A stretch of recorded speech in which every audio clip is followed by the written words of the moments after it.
नेपाल र वेलिङटन फिनिक्सकी star striker Samba Sabitra भण्डारीको बारेमा कोच बेभ प्रिस्टम्यानले यसै हप्ता धेरै पोजिटिभ अपडेट दिएकी छिन्। केही दिन अघि साम्बाले घुँडाको चोटको कारण दोस्रो खेल मिस गर्नु परेको थियो, तर अब साम्बा फेरि स्क्वाडमा फर्किएकी छिन्। फिनिक्सले उनलाई साइन गर्दा उनको goal scoring pedigree, experience, leadership र natural movement, intelligent link up play तथा क्लिनिकल फिनिसिङले टिममा नयाँ डाइमेन्सन ल्याउने भनेर खुलेरै प्रशंसा गरेको थियो।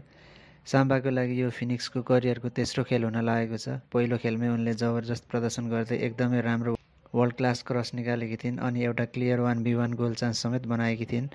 दोस्रो खेल चोटको कारणले मिस भए, तर अब उनी फर्किएकी छिन् र अब भोलि शनिबार बिहान नेपाली समय 8:45 बजे Wellington Phoenix versus Melbourne Victory विरुद्ध खेल्दैछ।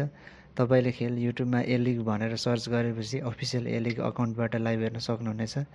अनि है, all the best to Samba, Nepal pride, keep shining.